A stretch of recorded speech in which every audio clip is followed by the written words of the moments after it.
Hey, what's up, YouTube? This is Doug Jenkins. I'm going to get involved in a mixing session, show you what a professional mix is all about.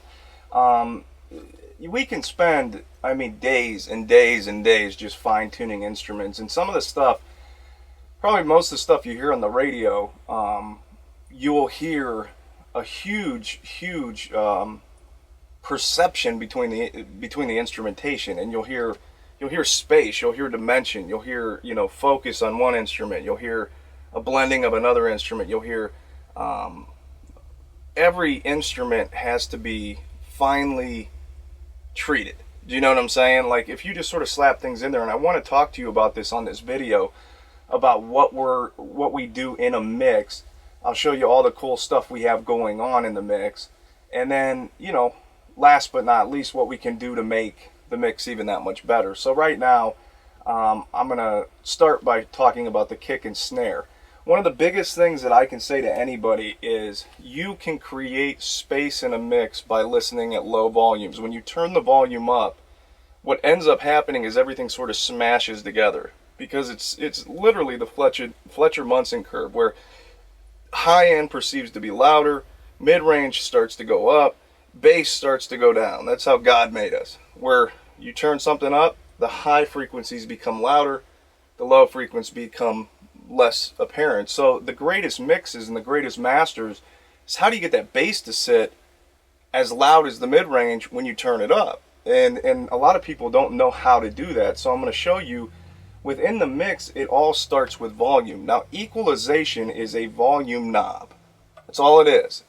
EQ will change the volume of certain frequencies. So if you start thinking about it that way, then you can start to create space within two given instruments. And then as you get better as a mixing engineer, you can create space between all the instruments. So you understand, okay, if this piano has a low end sound, we don't want to take away that low end sound. We don't want to take away that smooth room sound. So how do we make the kick drum work with that? That's when we start to experience that "what do I do here" attitude.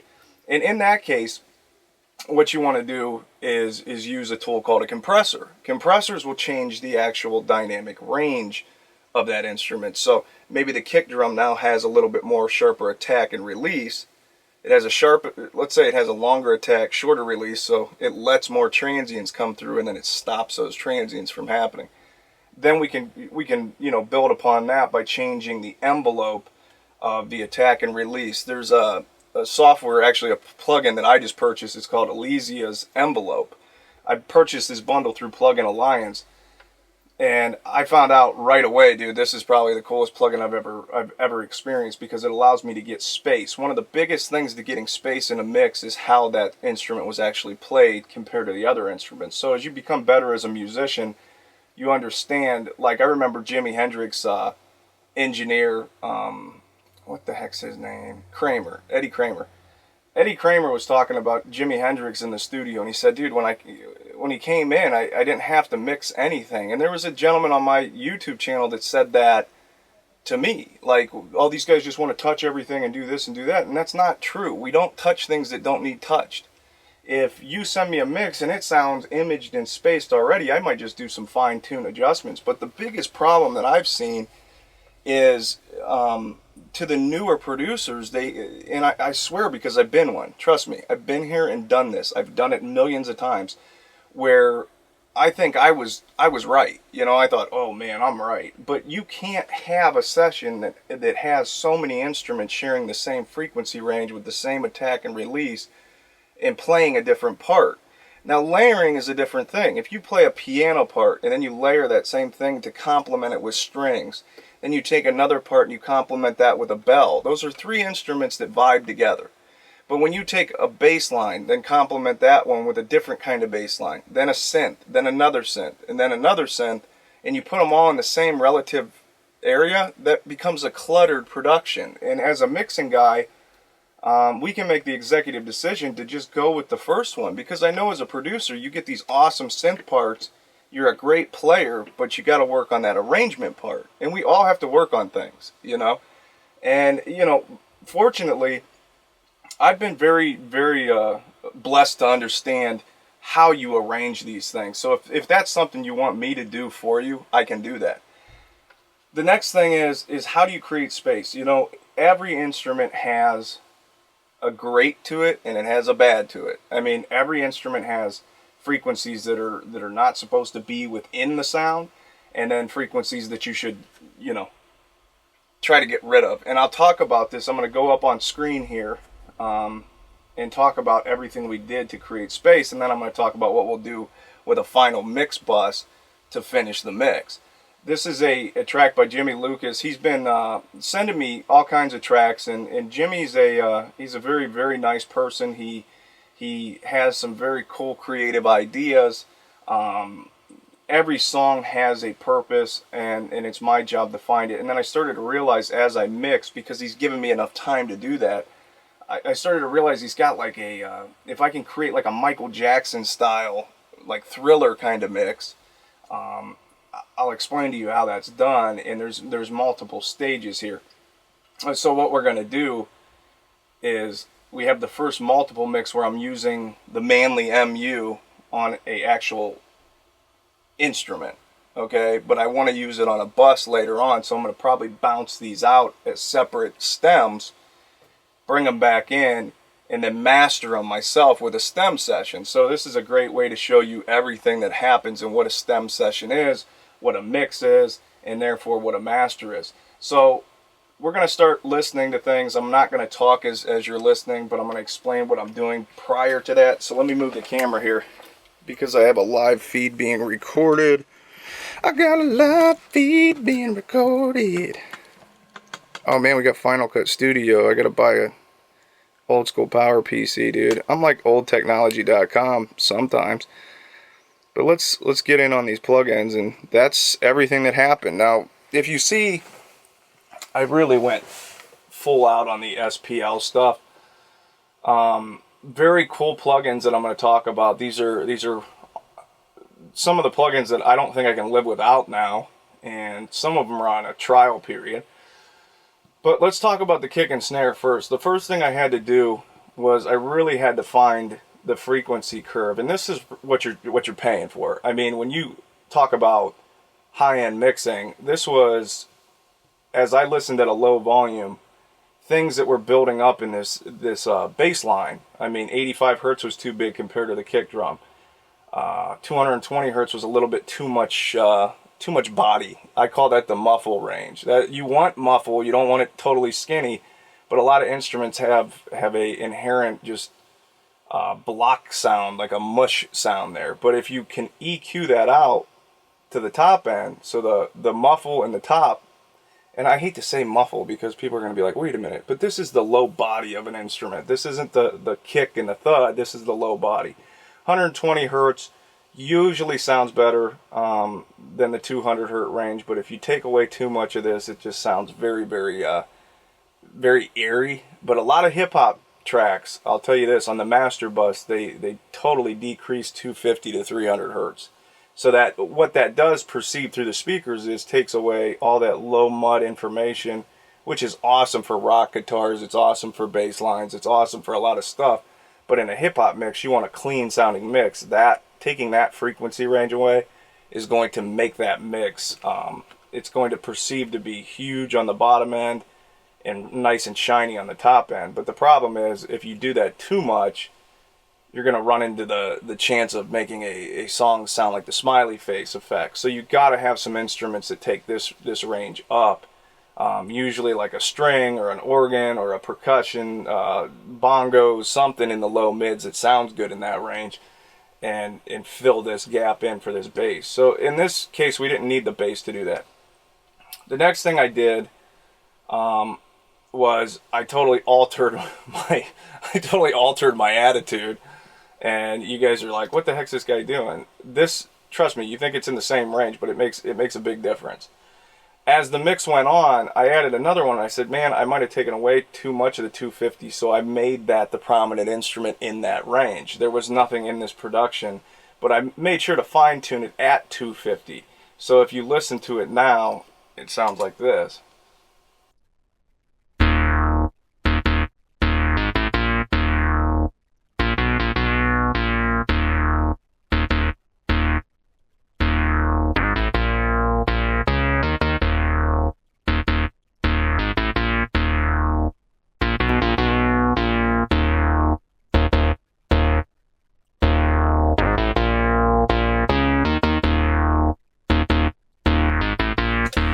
So as you're listening there, what you're hearing is a sound getting cleaned up. That's something that you wouldn't really hear unless you're paying attention to. But in the speakers, you can hear it take away the chunky, muffled sound. It takes away some of the annoying high-end, mid-range frequency.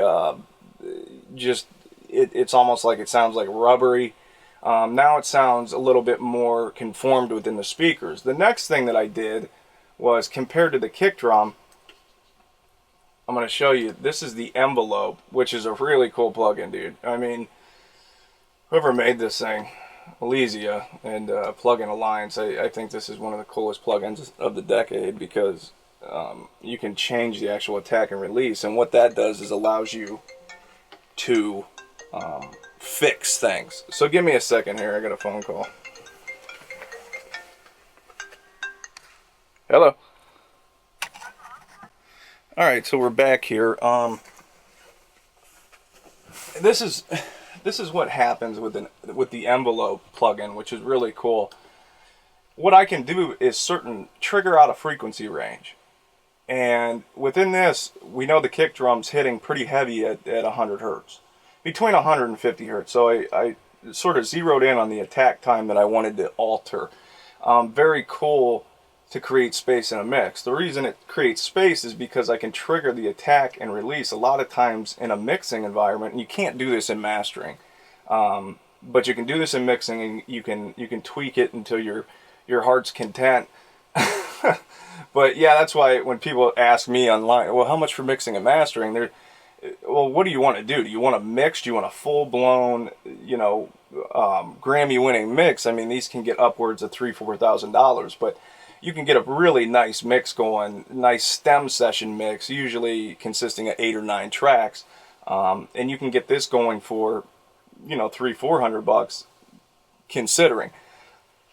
I've done things in the past where I charged a guy $600 and he gave me, 30 tracks, and that's why on my YouTube, on my website, I put no longer doing mixing services, because you can't physically do a 30-40 track mix for $600 and feel like you didn't get ripped off if you're doing it correctly. Now, if I'm just going through and balancing stuff and EQing stuff a little bit and then putting something on the master fader, then that's a different story, and there's guys out there that do that. So if you really want genuine mixing, you should look for 30-40 track production. I mean, you should look upwards of $1,500-$1,600 to start. And people say, well, wow, dude, how do I even build a career? Trust me, when you start to get songs sounding like this and you invest in that, if you're a record label, independent label, you understand that you can make a significant increase. And we'll work with budgets. And I'm not doing this to pawn my services. I'm here to teach you guys some of the cool stuff that I do in the mix. So let's get back to it.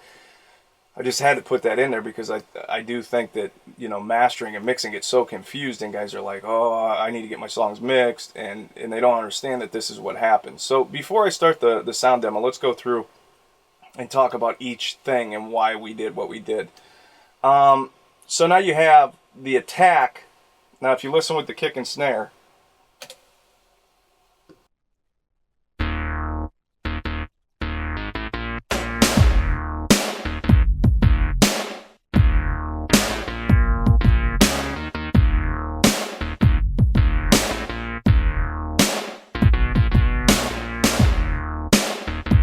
watch when I turn this off.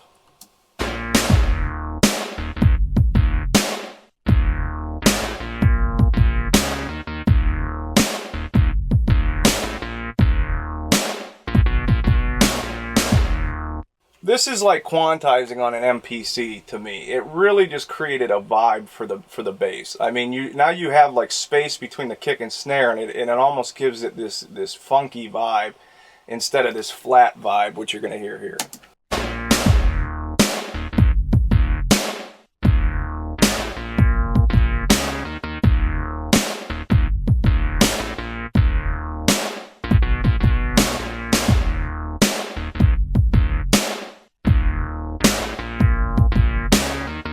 Notice how the top end of the bass now sort of complements the snare drum instead of just being in there. So that's why this is something I really have a tough time doing with a compressor to that degree, because you're just altering the frequencies you want by making the sustain at 200 hertz smaller, less, and then taking 100 hertz and making this actually sharper, what's ended up happening is it conforms to the kick snare combo a lot better.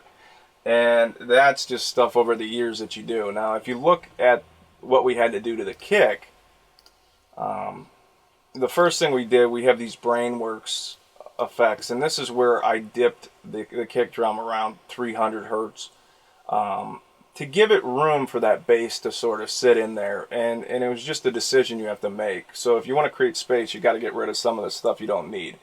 And the goal in mixing is not to just start EQing out the bad stuff and you know, listening in solo mode. It's to EQ to another instrument. So when we're mixing, like I'll be listening to the kick drum, but as I EQ the kick drum, I'm listening to the other instruments in the song. That's the goal in that's the goal in mixing. You got to listen to the other instruments as you EQ that instrument you're working on. There's times where you can do just solo out the kick,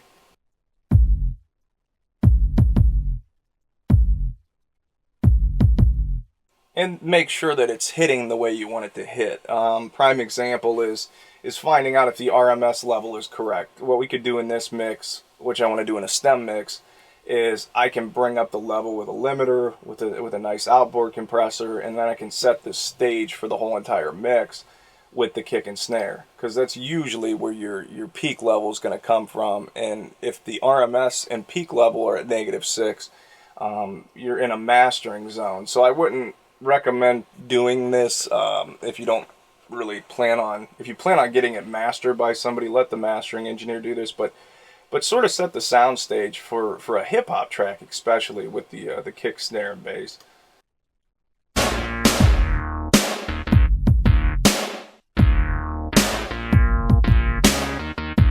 So let's talk about the kick a little bit. So the kick, there's a lot going on to get rid of some of the bad parts of the kick. So we can see peaks 107, you can see 58. You can see we decreased at 163 where it was really just a little too fat. You get a little bit of a peak at 269 just to sort of blend with the bass. If you take it out too much, it just sounds like it's in left field. And then a lot of things that people don't understand about kick drums, you got to find a top end. That's where the beater is. That's where the pedal is, where it initially hits that bass drum. And you can find between 3 and 5K, you get a nice snap on the kick. So that's the part of the kick that allows you to actually audibly hear it in most cases on most systems. So there you go. Then we had, once again, we had another Elysia. This is like my new favorite bundle. We're grabbing the attack a little bit. I noticed it was a little bit too big for the speakers. So what a compressor does is brings it down a little bit, conforms it a little bit. We went with a long attack, long release. It just sounded better within this mix. That's something you can't teach. You have to sort of listen. I mean, you have to listen. You don't have to sort of listen. You have to listen to what it's doing between the balance of the other instruments. The snare drum, same thing. I'm going to talk about something cool. This is an SBL deverb. This actually, on the snare, when I'm sent stems, sometimes the stem has a little bit too much verb. You can notice it's still got a lot of verb, but this was prior to that.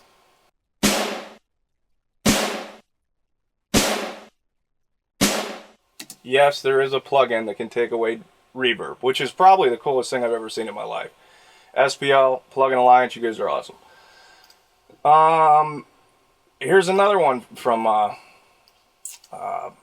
Plugin Alliance that this is like Plugin Central right now. But this one is a dynamic spectrum mapper. This is a mastering limiter that can actually capture the curve.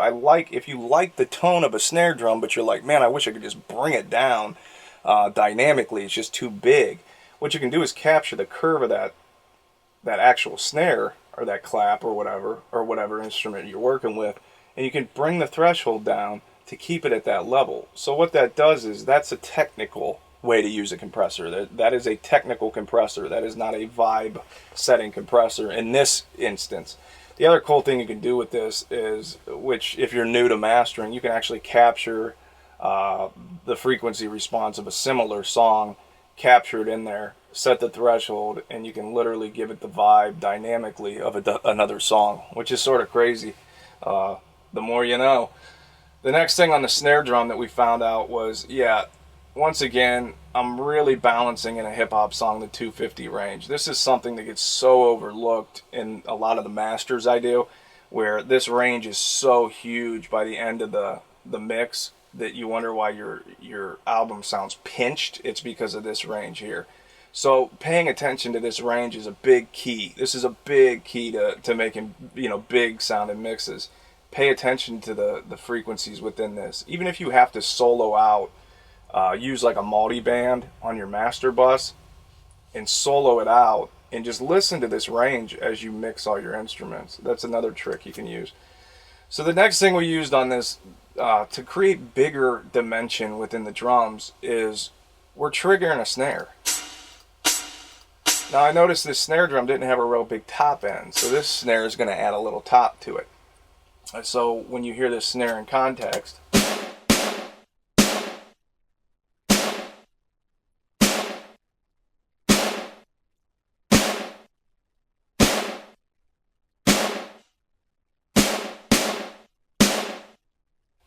what these plugins do, and as I've learned to mix more and more through the years, is you want to create a consistency across the frequency range and pick and choose the best for that sound.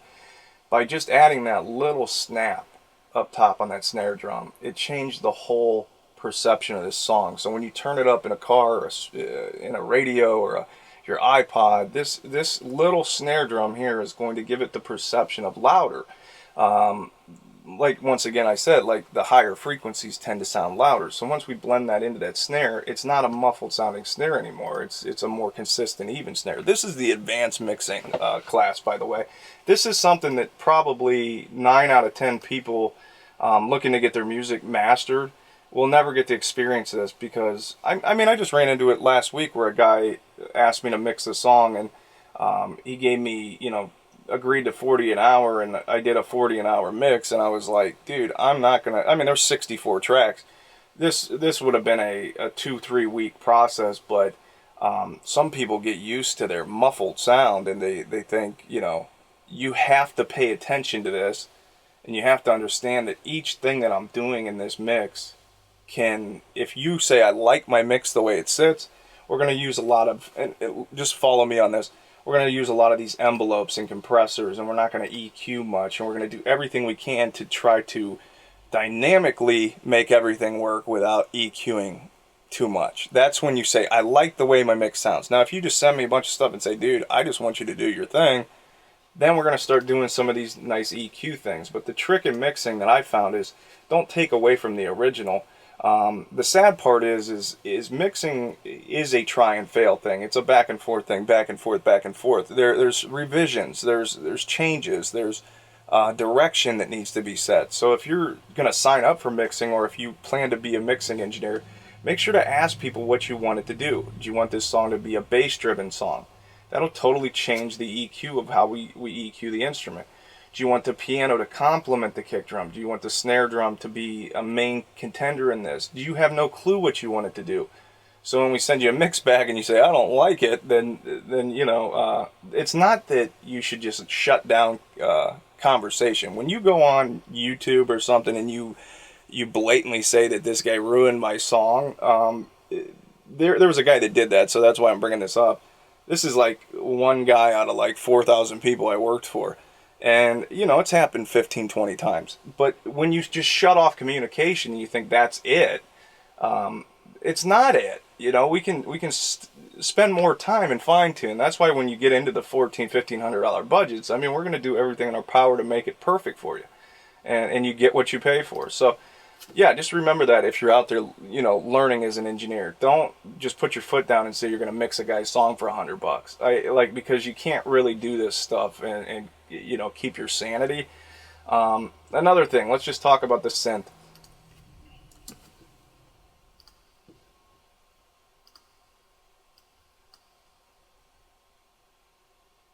Wherever the synth is, it's this one here.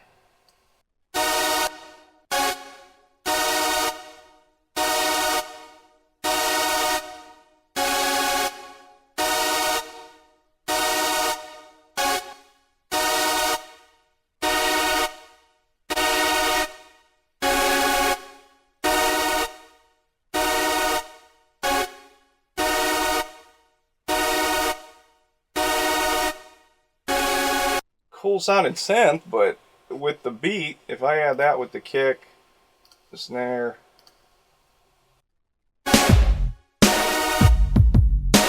it'll work. But you add this.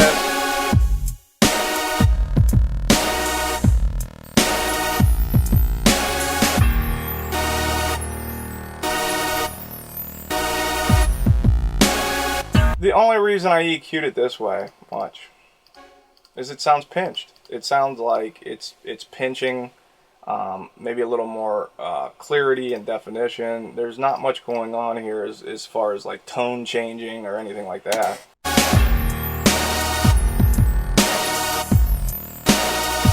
So now what you're hearing with the synth is when that snap happens with the snare drum, it's almost complementing the top of the beat. The way that the synth was played in the arrangement, you want it to complement the top. You want it to complement the high-end frequency. So instead of sitting in the low mids, which we have a piano taking that up, I'll show you this. This piano down here.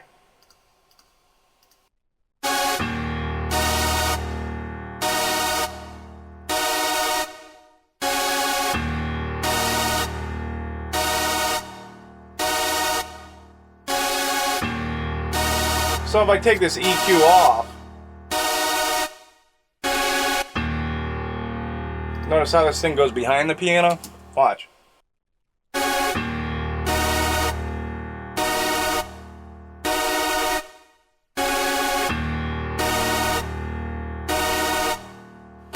It just sounds like it's in the background now. So yeah, the hall brings it a little bit, you know, that's a verb. You have a 7-band EQ. You have a massive passive equalizer that's giving it that real nice sound. The hardware just does something to music I just can't explain. It's analog. And then you bring it back together and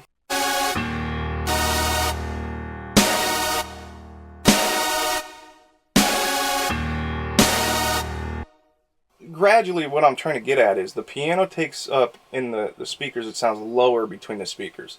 The snare sounds pretty nice and high. I want it to be a very skinny sounding, but still have some beef at the bottom. And the synth is sitting in between both. So we EQ'd it within the image of the speakers to low, mid, high. So now you have a pretty relatively nice, nice blend.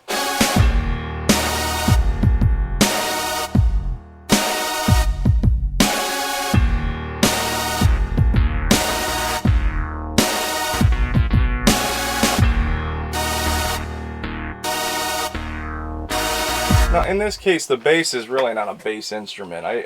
Because you have, and I would highly, you know, sit down with any producer that wants to, and I would do this in a heartbeat. But this kind of bass here, within the instrument range, it really isn't a main player. This is almost like a like put it in the background, let it sort of do its thing.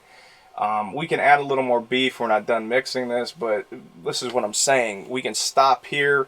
You can pay us for our time. It's going to sound fantastic. Everybody on the radio will love it, and enough's enough. But we can sit here and spend another, 2 hours just trying to make this bass have a little more vibe at the bottom, because that's going to be the biggest. That's going to be the hardest obstacle to fix right here. I can tell you that. So once you put everything back together.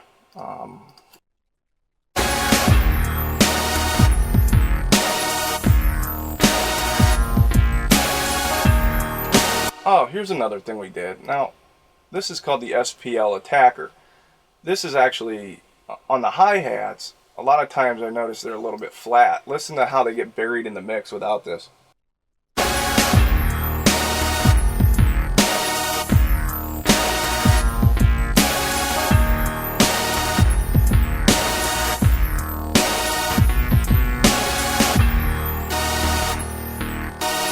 So check that out. So just that attack, changing the attack of the actual hat, brought it forward, which I had no EQ. So when, like I said, when you're in a mixing situation where you're like, Doug, I want you to mix my album, but I want you to be very neutral with it. I don't want you to overdo stuff. You have to tell this stuff to an engineer. I say this because if there's a reason you don't like a mix that we did, or any professional that you send your music to, point this stuff out. Point it out.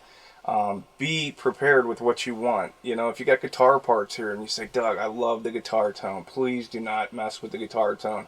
Do everything you can to take everything around the guitar tone and make it work. And I'll say, cool, let's do this. If you don't say that stuff, I might say, man, this guitar tone's a little funky. I might call my buddy Freddie up and be like, Freddie, he's the tone master, dude. He travels the world as a tone master. And I'll say, dude, do your thing. They want it to sound like Green Day. Well, let's get a Green Day track. If you notice these bigger productions, like a Chris Lord Algae mix, I mean, you're going to notice some seriously skilled compression techniques. You're going to notice tricks of the trade, and you're going to notice a killer band. So, yeah, let us help you. This is just basic stuff I wanted to do for the video. There's so much more that we do, but we do this to every track. So let me back this out and talk to you for a second and then get out of here. I want to keep doing these videos, but this is where school and practice. I highly recommend any recording school out there. I'm not saying this. I know I give away a lot of information free, and some people might disagree with that, but I will say this. Don't step on the power cord of your camera. I will say this, that I give this information away to bring awareness to how important this is. It's just like my videos. I'm not a professional video guy. I mean, I just bought Final Cut Studio, and I'm not. That's just like buying Pro Tools. I'm not gonna say that I'm the next Steven Spielberg. In this field, though, I mean, I've really started to create a pretty good, just a good thing. And being able to do this in the comfort of a nice studio and spend as much time as a song needs, that's the key to making great music. And I hate to say this to anybody out there that doesn't understand this. Don't limit yourself to thinking that your music is not as good as something on the radio, or it's not as good as an artist on Broadway, or it's not as good as that last whatever Dre album. You can constantly improve. Everybody's improving, and I think to get these great sounding mixes, you would think this. You would think, oh, it's just the music. Who cares about the mix? But the mix complements the music. So if you don't, it's crazy how music works. If we take and you say, Doug, this is the way I want the mix to sound, and you send me this reference, and it's just this big muffled mess, which I just had this happen last week. I'm like, nobody wants that. Nobody wants to hear that, because people get annoyed with that.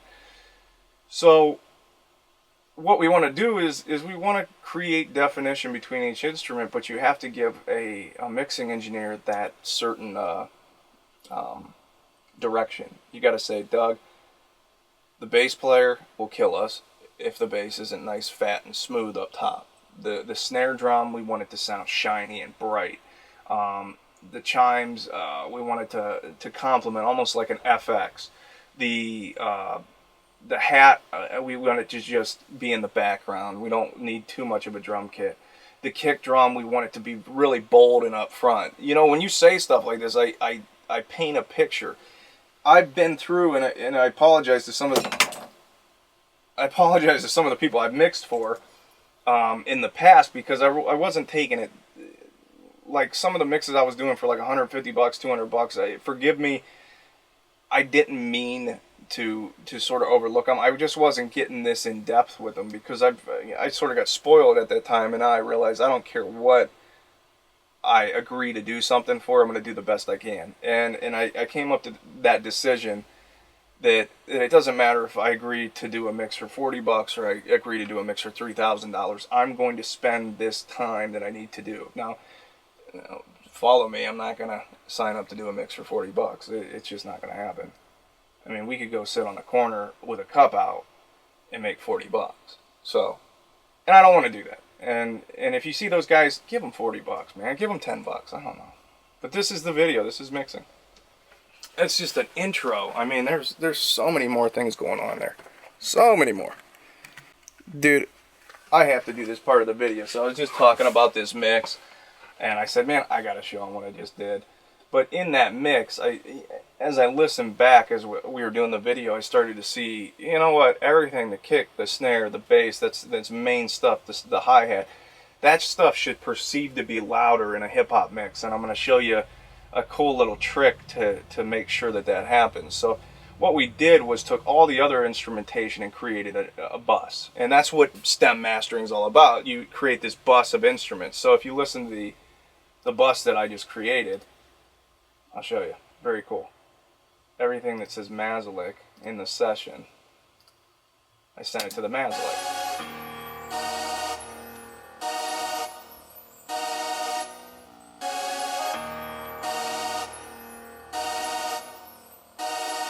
So how you do that in Pro Tools is you can actually shift option as you highlight the tracks you want, and then go to your output. I'll show you how to do that real quick as I'm doing this video. But come on, camera.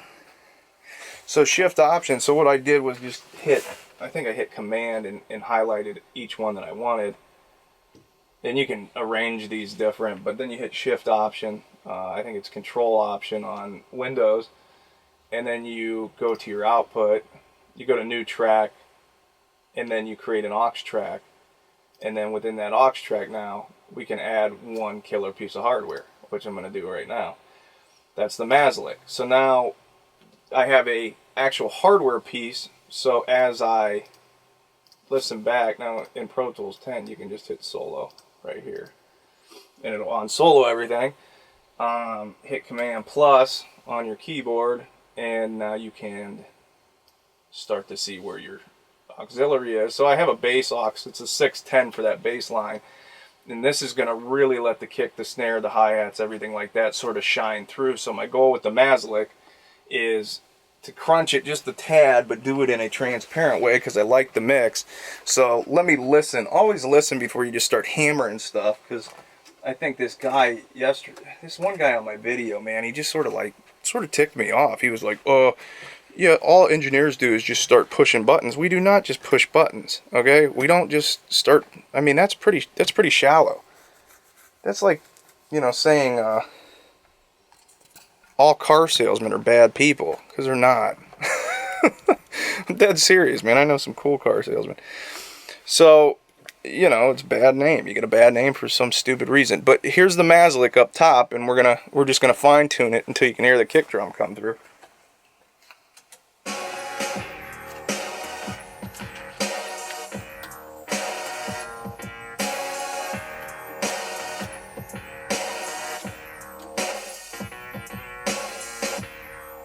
That's fine.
Alright, so here's a prime example of, I don't care how much a piece of hardware costs, I'm not getting what I want out of that at all.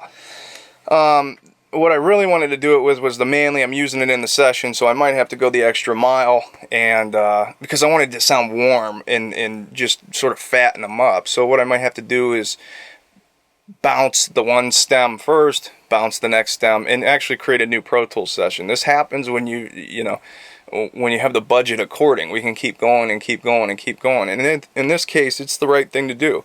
But there's another thing. We might want to give it a little pop, so let me try the SSL bus compressor on it and see what that sounds like. I think I got it routed through 3 and 4, I'm pretty sure. So let's just try the bus compressor before I get off the video. So let's go here. Oh man, I'm already using it. Here's the problem. I'm already using it. So yeah, this is not the right option for it. So let's get something close to what I'm trying to achieve here. So yeah, we're gonna have to bounce the stems. That's the bummer with hardware. You can't just like assign 15 manly massive passives like you could with the plug-in. But there is a definite benefit to the hardware. So what we want to do in this, end of the video kind of deal, is I want to try to figure out what the sound I'm shooting for, and can I do it with the manly? Can we go buy another manly? That's the gear. That's gear 101, dude. Like, just quit buying stuff. So what do I want to do with this stem?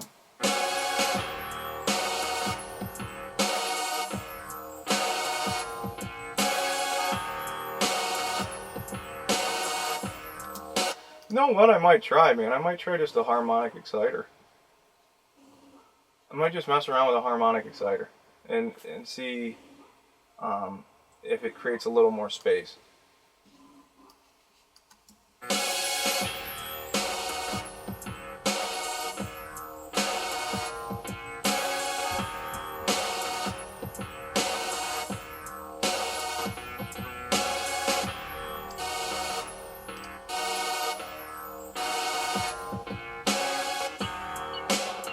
I think it did exactly what I wanted it to do. Here's a prime case of what an exciter can do. You're sort of altering the whole entire image of the back. And what happened was, man, I gotta run this feed. Hold on. I'm gonna run the live feed. I apologize. I have to do it because you guys gotta hear this. Hold on.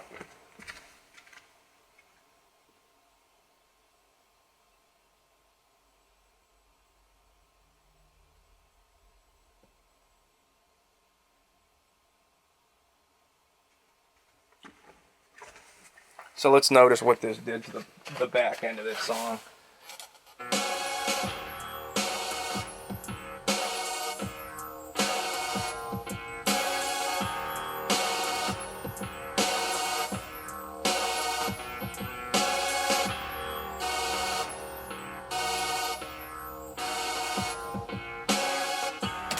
Notice how the exciter took everything on the bus that I was looking at. That's the mid-range instruments, the synth, the piano, all that stuff, and it sort of toned it back so the kick, the snare, and the hats and the drum kit sort of perceived to be louder now, and we didn't touch any volume. All we did was change the actual perception of the exciter to change it to mix and give it a little more of a low-mid sound, so it brought it behind instead of bringing it even. So now it's got dimension. And we can do this, like I said, this is another little short video of how involved you can get with a mixing engineer. And this is one of those videos that shows, and I think I've done a pretty decent job of representing what real mixing is all about.